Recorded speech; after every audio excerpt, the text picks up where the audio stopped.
Movie की शुरुआत में वॉइस ओवर के जरिए हमें अटलांटिस के राजा के बारे में बताया जाता है, जहाँ के लोग 100 साल पहले समुद्र के साथ जमीन पर भी राज किया करते थे और साथ ही अटलांटिस एक संपन्न और खूबसूरत राज्य भी था। इसलिए अक्सर कई लोग समय समय पर इस पर आक्रमण करते रहते थे, जिससे अटलांटिस को इस लगातार हो रही लड़ाइयों से नुकसान पहुंचने लगा। इसलिए अटलांटिस के राजा न्यूरियस ने इन लगातार हो रहे आक्रमण से परेशान होकर अटलांटिस को हमेशा के लिए समुद्र के गहराइयों में छिपा दिया और उन्होंने कुदरत और समुद्री जानवरों की मदद लेकर खुद का डिफेंस सिस्टम बनाया। लेकिन इंसान फिर भी किसी न किसी तरह से अटलांटिस को ढूंढने का प्रयास करता रहता था और कई बार तो इंसानों ने भी इन पर हमला किया, पर कोई भी अटलांटिस तक जिंदा नहीं पहुंच पाया, क्योंकि अटलांटिस की सुरक्षा में एक हिड्रा नाम का बड़ा सा खूंखार क्रीचर तैनात रहता है, जिसे आज तक कोई भी हल्का सा भी नुकसान नहीं पहुंचा पाया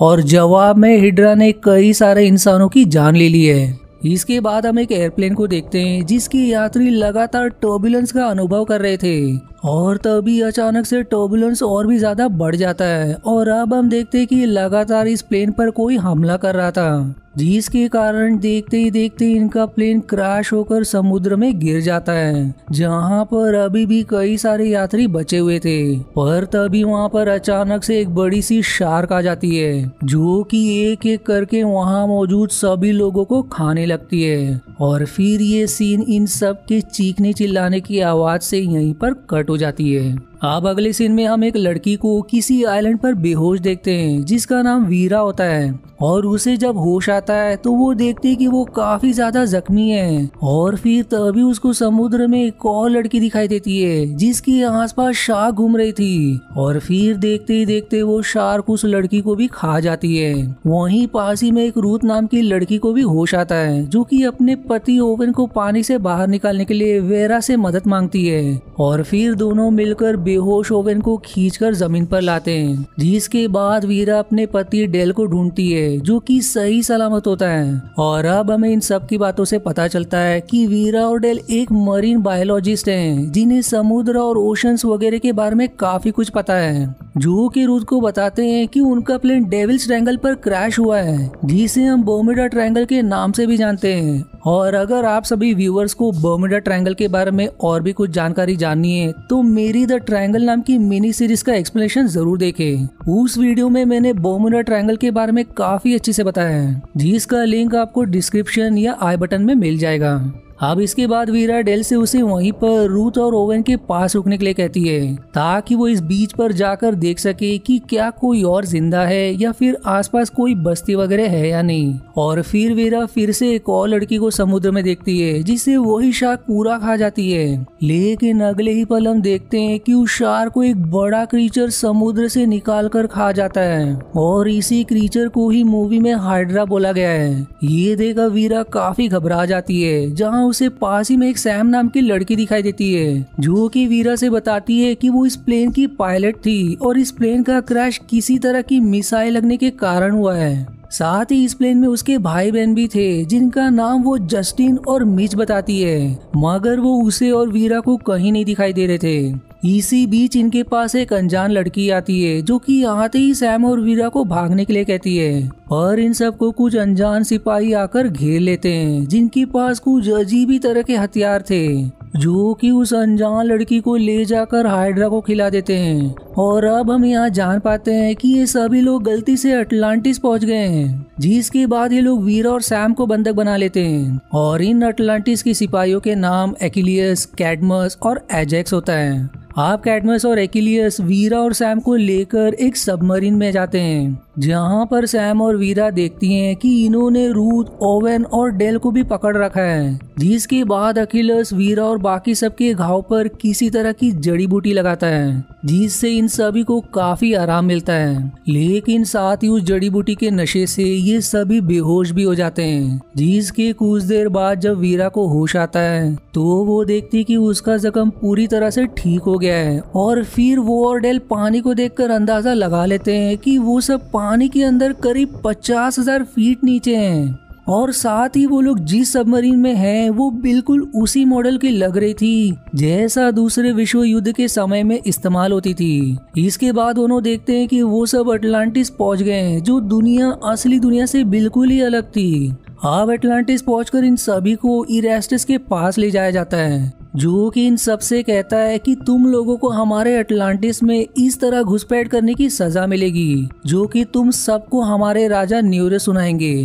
क्योंकि इसके अलावा तुम सभी ने हमारे सिपाहियों पर भी हमला करने की कोशिश की। और अब यहाँ पर अटलांटिस के राजा न्यूरस आते हैं, जो कि इन सभी से पूछते हैं कि जो इल्जाम तुम पर लगाए गए हैं क्या तुम उन सब का खुद को दोषी मानते हो। जिस पर डेल ना में जवाब देता है और कहता है कि तुम लोगों ने हमारे प्लेन पर मिसाइल से हमला किया था, इस वजह से हम यहाँ पर पहुंचे हैं, इसीलिए वो न्यूरस से उन्हें छोड़ने के लिए कहता है। जिस पर इरेस्टस डेल को उनके राजा से इस तरह बात करने के लिए उस पर गुस्सा करता है और कहता है कि इन सभी को तुरंत मार देना चाहिए। और तभी बीच में सैम न्यूरस से विनती करते हुए कहती है कि वो इस प्लेन की पायलट है और ये उसी की गलती है कि उसने मिसाइल लगने के बाद प्लेन को यहाँ पर क्रैश करवाया, इसलिए उन्हें जो भी सजा देनी है वो उसे दे और बाकी सबको छोड़ दे। अब ये जानते हैं कि सैम एक पायलट है। न्यूरस का बर्ताव उनके प्रति बदल जाता है और वो उन सभी से कहता है कि तुम हमारे कैदी नहीं बल्कि मेहमान हो। और फिर वो उन सभी से माफी मांगता है क्योंकि उनके डिफेंस सिस्टम को उनका ये प्लान एक खतरा लगा, इसलिए उन्होंने उस पर मिसाइल चलाई और उनकी प्लेन का क्रैश हो गया।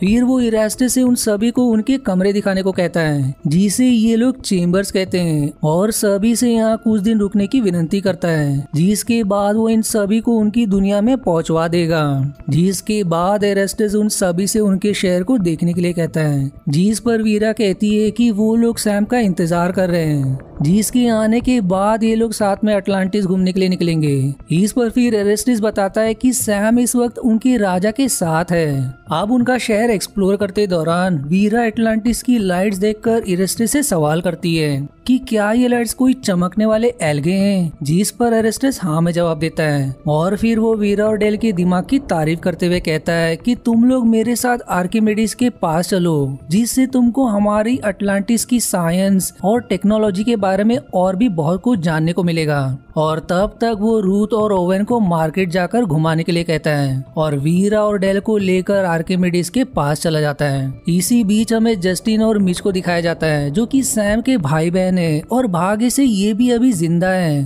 पर तभी उन दोनों को एक अटलांटियन सैनिक देख लेती है और वो उन्हें अपने साथ उनके राजा के पास चलने के लिए कहती है। और अब वो बताती कि अब उनके राजा ही फैसला करेंगे कि तुम्हारे साथ क्या करना है। लेकिन जस्टिन उस पर हमला करके उसे बेहोश कर देता है और अपनी बहन मिच के साथ एक जगह छिप जाता है। पर उन्हें अटलांटियन सिपाही आखिरकार पकड़ ही लेते हैं और वो जस्टिन को बड़ी ही बेरहमी के साथ वहीं पर मार डालते हैं। इधर वीरा और डेल आर्किमिडीज के पास पहुंचकर उससे मिलते हैं, जो कि दोनों को बताती है कि कैसे उन्होंने इस चमकने वाली एल्गे का प्रयोग करके अपने हथियार, बिजली और बाकी सब चीजें बनाई हैं। आगे वो ये भी रिवील करती है कि कैसे समय समय पर इंसान हमारी दुनिया में आकर दखल दे चुके हैं, जहां हमारे राजा ने देखा कि इंसान हमसे बहुत ही ज्यादा विकसित हो चुके हैं, इसलिए फिर हमने इंसानों की बनाई चीजों से अपनी इस लाइट वाली एल्गे को मिलाकर काफी ज्यादा बेहतर चीजें बनाई,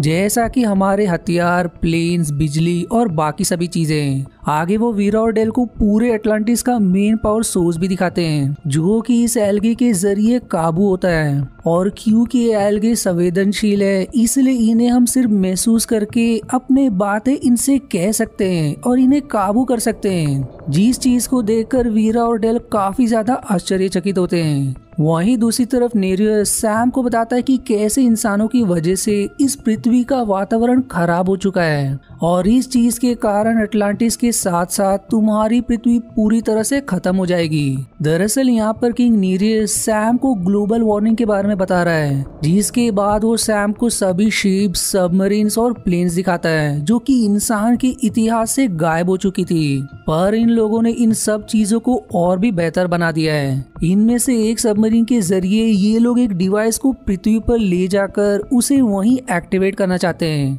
जिससे होगा ये कि ये डिवाइस इस बिगड़े हुए वातावरण को पूरी तरह से सुधार देगी, जिससे ग्लोबल वार्मिंग का खतरा भी खत्म हो जाएगा और आने वाली प्रलय पूरी तरह से टल जाएगी। इसलिए नेरियस चाहता है कि इस काम को सैम अंजाम दे, क्योंकि अगर उनके कमांडर्स ऐसा करेंगे तो पृथ्वीवासियों को लगेगा कि वो उन पर हमला करना चाहते हैं, जिस बात के लिए सैम मान जाती है। पर बदले में वो नेरियस के सामने एक शर्त रखती है कि वो अपने सिपाहियों को भेजकर एक आखिरी बार उसके भाई जस्टिन और बहन मिच को ढूंढने की कोशिश करे, ताकि अगर वो अब तक जिंदा हो तो उन्हें बचाया जा सके। और नेरियस भी उसकी ये बात मान लेता है और फिर वो सैम को जाकर आराम करने को कहता है, क्योंकि वो लोग कुछ ही देर में इस मिशन को अंजाम देने वाले हैं। अब सैम के जाने के बाद वो अपने आदमी को एक न्यूक्लियर बॉम्ब को सबमरीन में जल्दी से लोड करने को कहता है। मतलब कि ये लोग सैम के जरिए पूरी पृथ्वी को एक न्यूक्लियर बॉम्ब से खत्म करना चाहते हैं,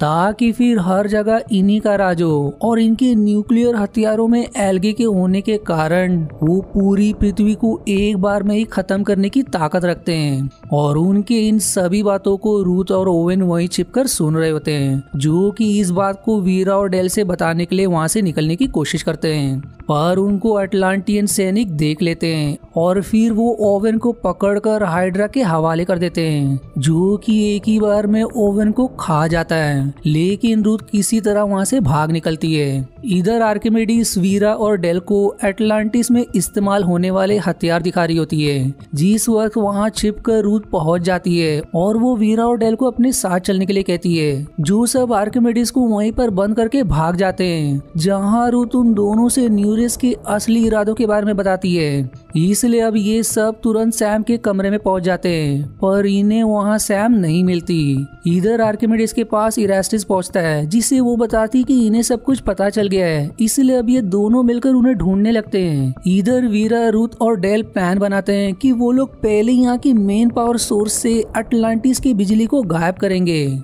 जहाँ पर जाकर वीरा उस एल्गे के जरिए अटलांटिस की सारी लाइट को बंद कर देती है। पर तभी इन सब को अकिलियस और कैडमस पकड़ लेते हैं और फिर इन्हें एक आदमी प्लूटो के साथ बंद कर दिया जाता है, जो कि इन सब को बताता है कि वो दूसरे विश्व युद्ध में अपनी सबमरीन के साथ यहाँ फंस गया था और तभी से वो यहाँ पर है। मतलब कि बर्मुडा ट्रायंगल पर जो भी गतिविधि के कारण लोग या बड़े बड़े जहाज यहाँ गायब हुए थे, वो सब इन अटलांटियंस का ही किया धरा था। इधर न्यूरियस सैम को सबमरीन को कमांड करके ले जाने का आदेश देता है, लेकिन सैम इस चीज से मना कर देती है और कहती कि वो इस चीज को देखकर समझ गई है कि ये किसी तरह की डिवाइस नहीं बल्कि खतरनाक हथियार है, जिस पर न्यूरियस गुस्सा हो जाता है और फिर सैम के सामने मिच को लाया जाता है और वो फिर सैम को धमकाता है कि अगर उसने वैसा नहीं किया जैसा कि वो कह रहा है तो वो मिच को जान से मार डालेगा। इसी बीच रूथ कैडमस को मारकर किसी तरह सभी को छुड़वाती है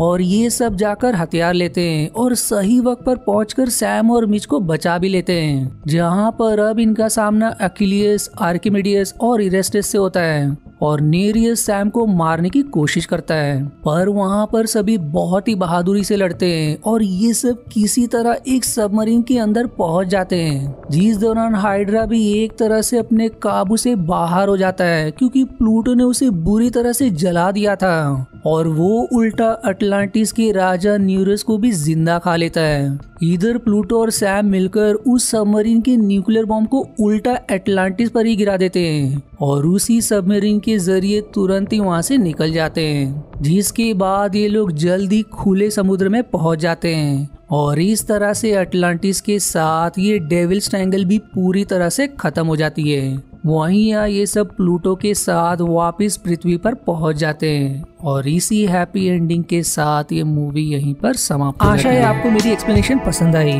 यदि हाँ तो प्लीज वीडियो को लाइक करना और चैनल को सब्सक्राइब करके सपोर्ट करना ना भूलें। मिलते हैं अगले एक्सप्लेनेशन वीडियो में, तब तक के लिए धन्यवाद दोस्तों।